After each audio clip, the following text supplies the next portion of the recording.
Investigators eventually traced their search to a secluded spot along a picturesque road near the Waitakere Reservoir, a remote forested area to the west of the city.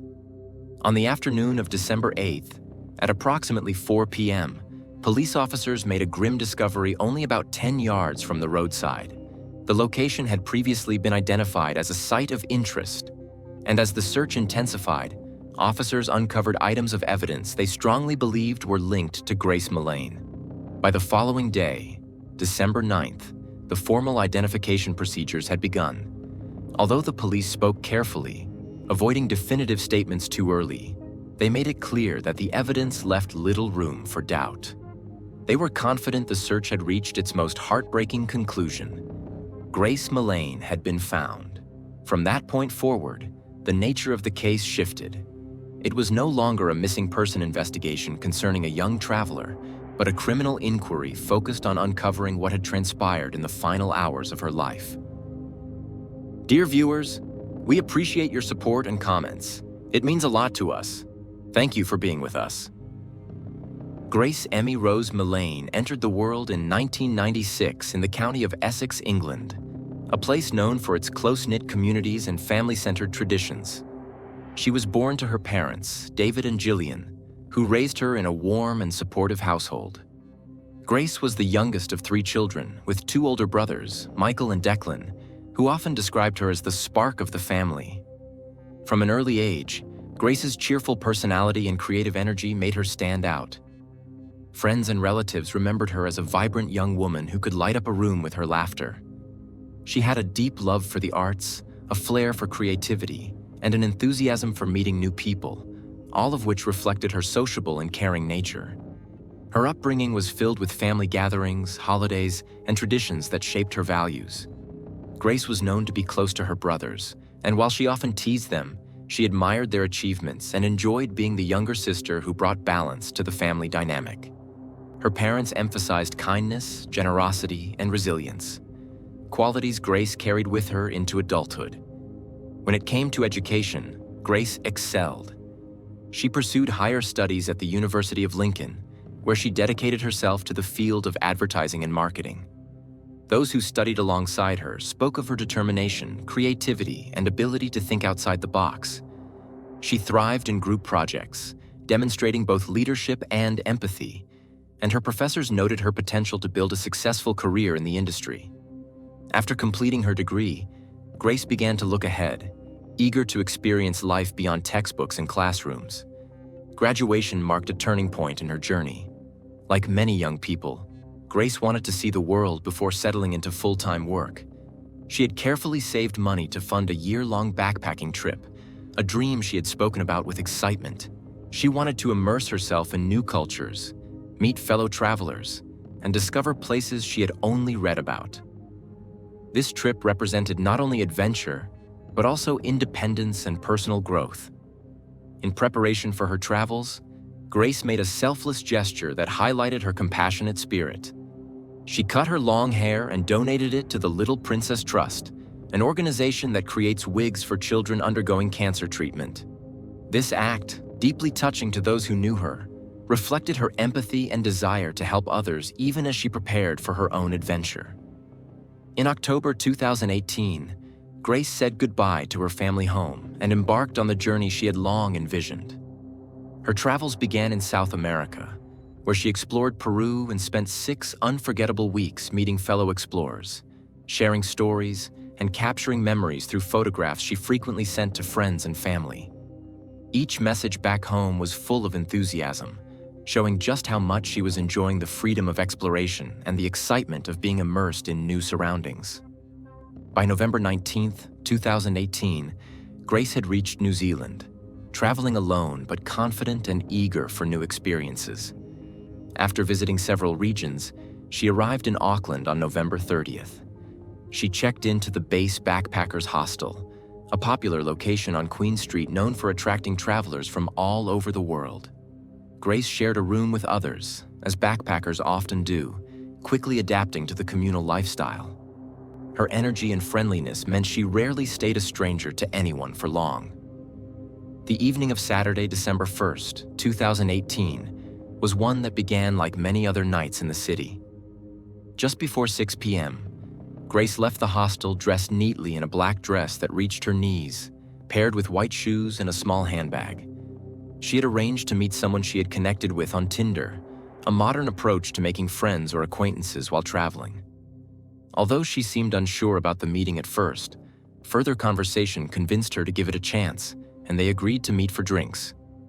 Grace's evening started at Sky City, a large entertainment complex filled with bars, restaurants, and lively crowds.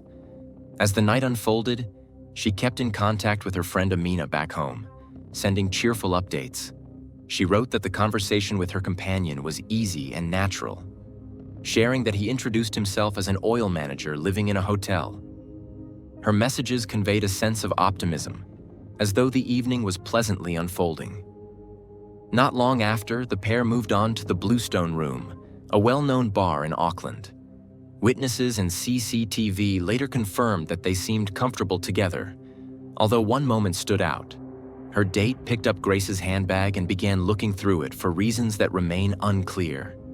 Despite this, by just after 9:30 p.m., the two were seen leaving the bar together, walking side by side. The following day was Sunday, December 2nd, a date that held special significance: Grace's 22nd birthday. For her family and friends in England, it was a day of celebration, and many reached out with messages of love and congratulations. But this time, there was no reply from Grace. Her phones went directly to voicemail, and silence replaced the steady stream of photos and updates she'd been sending throughout her travels. Her brother Declan immediately noticed the change, later explaining that Grace had been constantly in touch during her trip. Her lack of contact on such an important day raised alarm bells. Her parents, David and Gillian, became gravely concerned and soon contacted the Auckland police to report their daughter missing. By December 5th, the investigation was underway. Officers spoke with staff at the base backpackers hostel, who confirmed Grace had not returned to her room since leaving on the evening of December 1st. Most of her belongings, including clothing and luggage, were still in place. At first, police did not jump to conclusions. Sometimes travelers stay with new acquaintances or extend their adventures without checking in. However, the situation quickly grew more serious. Detectives reviewed extensive CCTV footage from the city and were able to piece together her movements on that Saturday night. The man she was last seen with was identified within a short time. Further investigation revealed details about him. On the same night Grace was last seen, she updated her Facebook profile picture. A comment appeared below it: "Beautiful, very radiant." That comment came from the very same person she had been spotted with on CCTV. His name was Jesse Kempson, a 26-year-old living at the City Life Hotel in Auckland. Investigators soon found that Jesse had written a troubling post online not long before, reflecting on his past and stating he was sorry for his mistakes, arrogance, and selfishness. These words, in hindsight, seemed to reveal something deeper about his state of mind. But who was Jesse Kempson? Born in Wellington, Jesse's childhood had been marked by instability. His parents separated when he was young, leading to frequent moves and a lack of steady grounding. He had spent part of his childhood being raised by his grandparents, and over time he became increasingly distant, almost entirely estranged from much of his family. Friends, acquaintances, and even casual observers described him as someone who lived in a world of constant fabrication. Jesse had developed a reputation as a compulsive storyteller, spinning tales that ranged from the vaguely believable to the outright fantastical. Among his most frequent and bizarre claims was that he was related to a well-known All Blacks rugby player, a story he repeated often despite there being no truth to it. On other occasions, he told people he was gravely ill, even going as far as to say he was battling cancer. His fabrications did not stop there. Jesse lied to almost everyone in his orbit: employers, landlords, partners, and even his closest friends. With every lie came short-term relief or temporary gain, but inevitably the truth would catch up to him. Time and again, his falsehoods unraveled, and as a result, he found himself evicted from apartments, losing jobs, and damaging relationships. his life became a cycle of deception followed by consequence. One former landlord later shared a particularly telling account of Jesse's behavior. Jesse had introduced himself as a professional softball player and claimed he had been recruited by New Zealand's national team, the Black Sox. To make the story convincing, he told the landlord that he was expecting large sums of contract money, which explained why he was late on rent. After nearly 2 months of excuses and promises, the landlord contacted the Black Sox directly, only to discover that Jesse's story was entirely made up. This was not a one-off occurrence, but a pattern. Jesse created elaborate identities to mask his reality. At the City Life Hotel in Auckland, where Jesse was living at the time, he presented himself as a high-level manager at Woolworths. In reality, his rent was being covered by state benefits, a sharp contrast to the image of wealth and success he projected.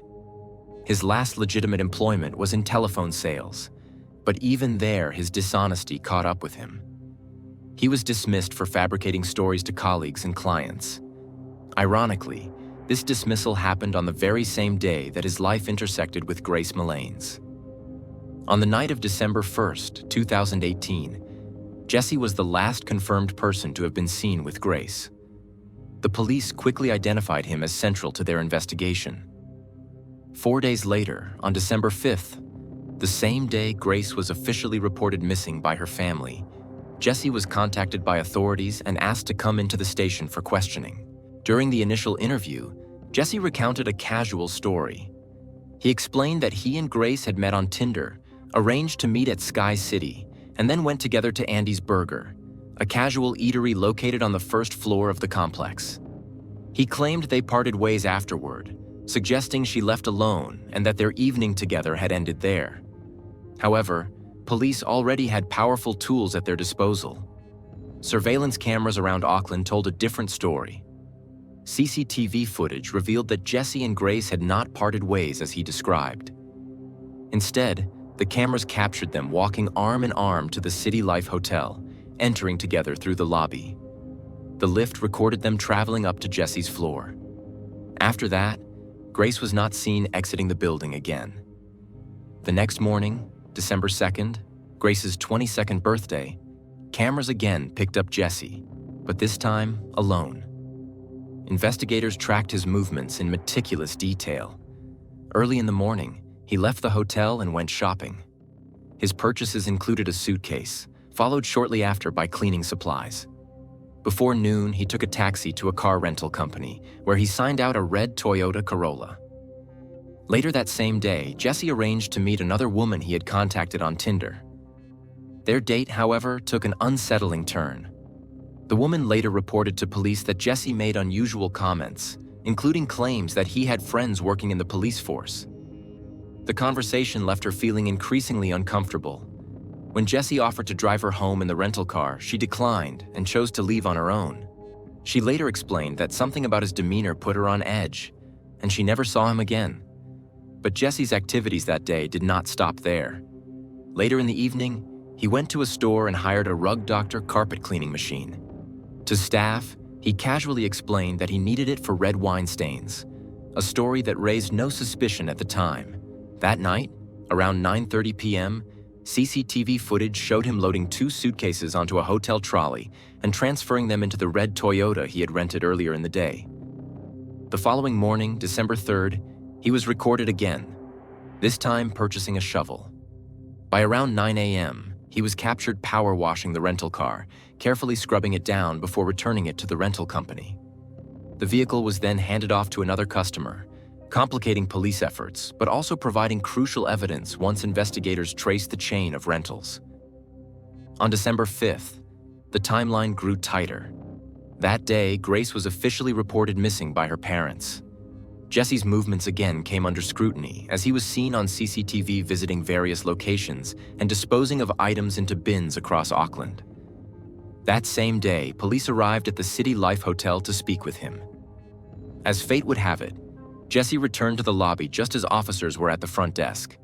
The moment he saw uniformed officers, he abruptly turned around, lowering his head and attempting to walk quickly in the opposite direction. This suspicious behavior immediately drew the officers' attention. They intercepted him, stopped him in his tracks, and escorted him back to the station for questioning. Though Jesse denied any wrongdoing and insisted nothing untoward had happened, police proceeded with a thorough search of his hotel room. They were increasingly confident that he was connected to Grace's disappearance. That very night, with the search intensifying and public concern growing, the New Zealand police held a press conference. They issued an appeal to the public for sightings of Grace, describing her last known movements and urging anyone with information to come forward.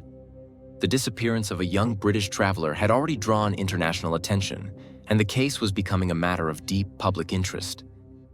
By December 7th, Grace's father, David Mullane, had flown to Auckland to assist with the search and to be close to where his daughter had last been seen. Standing before the cameras, his voice heavy with emotion, he addressed the media and the public. "I'm David Mullane, Grace's dad. Thank you for coming today. As you know, Grace has been missing for several days. The Millen family's last contact with Grace came on Saturday, the 1st of December. From that day onward, the silence became unbearable. Her father, David, spoke publicly about the anguish the family was going through. He described Grace as a warm, cheerful, and lively young woman, someone who was outgoing, adventurous, and deeply connected to her family. She was not just a daughter. She was a sister, a friend, and someone who had always been present in the lives of those who loved her. David explained that Grace was the kind of person who never allowed distance to diminish her closeness to family. Even while traveling thousands of miles from home, she made sure to stay in touch every day, whether by speaking to her parents, her 2 brothers, or simply sharing photographs and stories on social media. Since arriving in New Zealand on November 20th, she had filled their phones and timelines with updates, each one filled with excitement about the new places she was discovering. The sudden halt in communication was more than unusual. It was alarming. The police investigation was progressing rapidly. Though authorities refrained from releasing his name publicly at first, they confirmed that Jesse Kempson had been spoken to and was now considered a person of interest. Each passing day heightened the fears of both investigators and the public. The longer Grace remained missing, the more serious the situation appeared, and police expressed that they had grave concerns for her safety. By December 8th, new evidence had emerged, and investigators made the decision to bring Jesse into custody once again. This time, his story shifted dramatically. During questioning, Jesse claimed that when he awoke the following morning, he discovered Grace had died. He insisted he had been shocked and did not know what to do, yet he continued to deny any responsibility for what had happened. Investigators challenged his account, confronting him with contradictions. The forensic search of his hotel room only strengthened suspicions. Despite his attempts to clean and disguise what had occurred, evidence remained. Scientific analysis revealed traces of Grace's DNA throughout the room, a detail investigator described as impossible to ignore. Armed with this new evidence, police turned their focus to potential locations outside of Auckland. Jesse eventually led investigators toward an area along Scenic Drive, near the Waitakere Reservoir, a rugged and forested location west of the city. At around 4 p.m. on December 8th, officers made a discovery roughly 10 yards from the roadside. The area had been identified as a location of interest, and as the search unfolded, officers uncovered evidence they believed to be connected to Grace. By the following day, December 9th, the formal identification process was underway. While police were cautious with their words, they made it clear that, based on the evidence gathered, they were confident the search had come to its most tragic conclusion. Grace Mullane had been found, and the investigation was no longer about locating a missing young traveler. It had become a criminal inquiry seeking answers about what had taken place in her final hours. Detective Inspector Scott Beard, who had led the case from the beginning, stood before cameras to deliver the devastating update. His team, who had worked tirelessly in the hope of bringing good news to Grace's family, now had the heartbreaking duty of confirming their worst fears. He acknowledged that this was an unbearable moment for the Mullane family and that his heart went out to them. The sorrow was not confined to Grace's loved ones. The discovery sent shockwaves across New Zealand and beyond. Communities rallied together, and vigils were held to honor the life of the young woman who had traveled so far from home in pursuit of adventure. Thousands lit candles, left flowers, and shared messages of support. The grief was collective, and it resonated deeply in a nation known for its hospitality and safety. New Zealand's Prime Minister, Jacinda Ardern, publicly addressed the tragedy with visible emotion. Her words were directed at the Mullane family, and they carried both sympathy and an apology. I cannot imagine the grief of her family and what they will be experiencing and feeling right now. My thoughts and prayers are with her father, David, who is in the country, her mother, Gillian, who cannot be here, and her wider family, friends, and loved ones. And so, on behalf of New Zealand, I want to apologize to Grace's family. Your daughter should have been safe here, and she wasn't, and I'm sorry for that. I've advised the family through the police that if there is anything we can do to assist, we are here to help with that. Her words echoed across the globe, a reminder that Grace's story had touched not only those closest to her, but also strangers who were moved by her journey and devastated by its end. In the days that followed, Jesse Kempson was formally charged in connection with Grace's death. The legal process was only beginning, but for Grace's family, the reality had already struck with full force. Their daughter's adventure had been cut tragically short.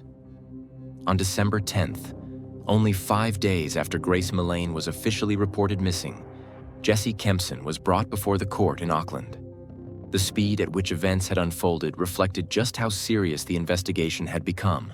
In that first appearance, the judge granted Jesse interim name suppression, a common legal measure in New Zealand designed to protect the fairness of a trial. Because of this ruling, much of the media coverage at the time blurred his face or withheld details about him, leaving the public to focus primarily on the police investigation and Grace's story.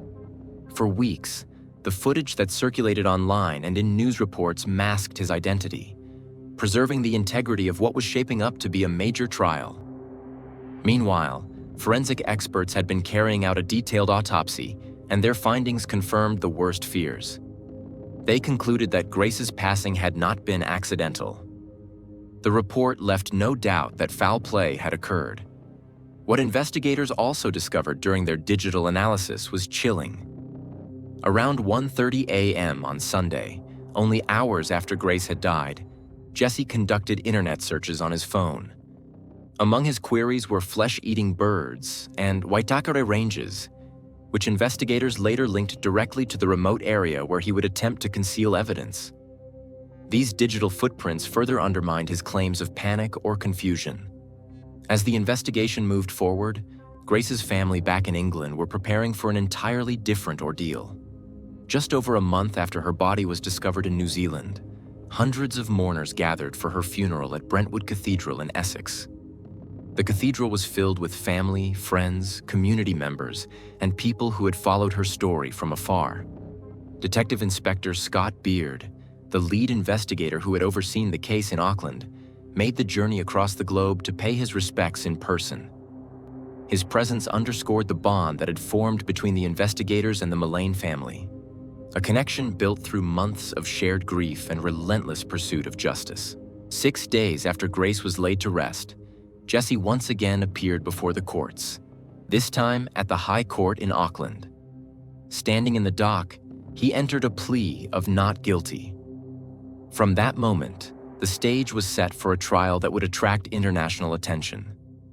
The trial itself began in November 2019, almost a year after Grace's disappearance. It lasted 3 weeks, during which time Jesse was observed as largely expressionless. Witnesses inside the courtroom recalled that he often sat still, his face blank, only occasionally glancing down at court papers or covering his face with his hands. The silence and lack of visible emotion contrasted sharply with the anguish expressed by Grace's family, who traveled to New Zealand to sit through the proceedings. Jesse's defense team argued that what had taken place was not murder. Their position was that Grace's death had been accidental, the result of an encounter that, according to them, had gone tragically wrong due to inexperience and intoxication. They claimed Jesse panicked afterward, leading to his attempts to conceal what had happened. The defense insisted that while his actions afterward showed poor judgment, they did not constitute deliberate intent to end a life. The prosecution, however, presented a very different story.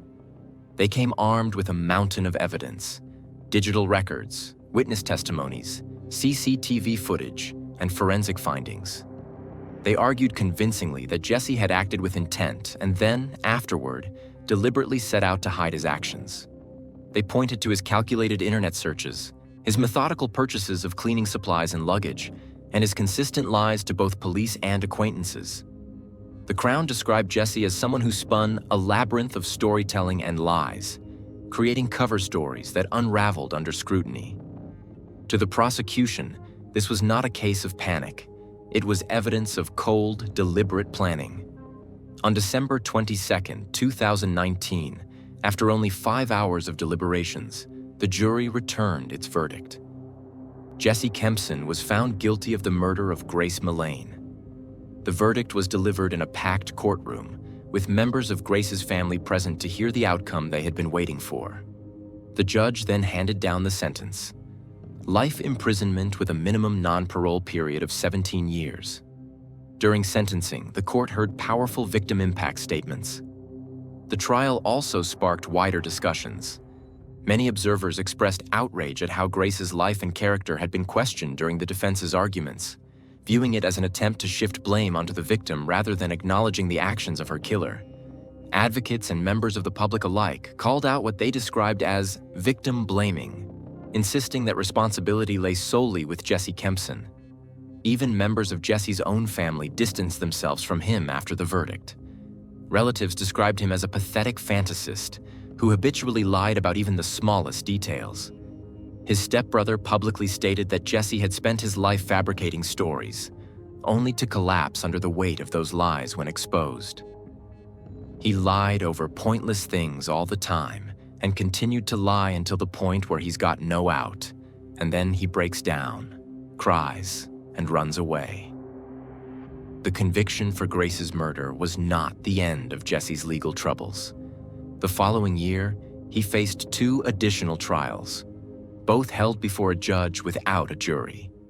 These proceedings revealed further troubling aspects of his behavior and painted an even clearer picture of a man who had built his life on deception and exploitation. When news outlets broadcasted blurred footage of him following his arrest, 2 women who recognized him immediately came forward to the police. Though his identity was still legally concealed at the time, they knew without hesitation who he was, and both had deeply troubling experiences to share. Their accounts revealed a pattern of behavior that stretched back years, showing that Grace's case had not been an isolated tragedy, but part of a wider history of manipulation and abuse. The first of these 2 new trials began in October 2020. This case centered on Jesse's relationship with a former partner, who bravely came forward to testify about the treatment she endured while with him. She described not only emotional torment, but also financial exploitation. Over the course of their relationship, Jesse had systematically drained her finances, debiting her bank account to the staggering total of $10,000. The woman explained how his controlling behavior left her isolated and fearful, with his deception woven into nearly every aspect of their relationship. For her, it was not just about the loss of money. It was about the psychological and emotional scars of being manipulated by someone she trusted. At the conclusion of this trial, the court found Jesse guilty on 8 separate charges. Justice was delivered in the form of a sentence of 7.5 years in prison. For the victim, it was a moment of recognition and validation, her courage in coming forward having finally brought accountability for the harm she had endured.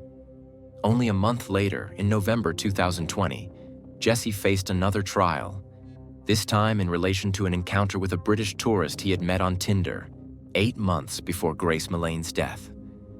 The tourist testified about the frightening ordeal she experienced, describing how what began as a seemingly ordinary meeting quickly turned into something far more alarming. Her testimony painted a consistent picture of a man who used deceit and intimidation as tools of control. Once again, the evidence was clear, and Jesse was found guilty. He was handed a further 3.5-year prison sentence. The two trials together added up to 11 years of additional prison time. However, these sentences were set to run concurrently alongside his existing life sentence for the murder of Grace. While it meant his minimum term would not dramatically change, the new convictions highlighted the broader pattern of his conduct and further cemented the understanding of who Jesse Kempson really was. During these proceedings, his behavior in court remained defiant. When Justice Jeffrey Venning pronounced him guilty, Jesse responded with an angry outburst declaring, "You have no reason to convict me." His words stood in stark contrast to the evidence presented and only reinforced the perception of his unwillingness to take responsibility for his actions. While justice was continuing to be served in the courtroom, the Mullane family endured yet another tragedy. In November 2020, Grace's father, David Mullane, passed away following a battle with cancer. For a family already devastated by the loss of Grace, this was another crushing blow. David had been a visible figure throughout the investigation and trial, standing as a voice for Grace when she could no longer speak for herself. His death was mourned both in his local community and among those in New Zealand who had come to admire his strength and dignity during the most difficult period of his life. The following month, December 2020, brought another significant development. The name suppression that had shielded Jesse's identity from the public finally lapsed. His last appeal to keep his name hidden was denied by the Supreme Court, and for the first time, the world saw the man behind the blurred images. His identity was revealed not just as Grace's killer, but also as the same man convicted in the additional trials for abuse and assault. Reports indicated that Jesse was continuing to work on appeals for these convictions as well, though by then his public reputation was already beyond repair. Despite the heartache, Grace's family and friends focused their energy on honoring her memory in meaningful ways. They dedicated themselves to causes that would reflect her spirit of kindness and compassion. One initiative was raising funds for the White Ribbon Campaign, an international movement that works to prevent violence and promote respectful relationships. In Grace's name, they raised over £11,000, a record-breaking contribution that highlighted just how many people had been moved by her story.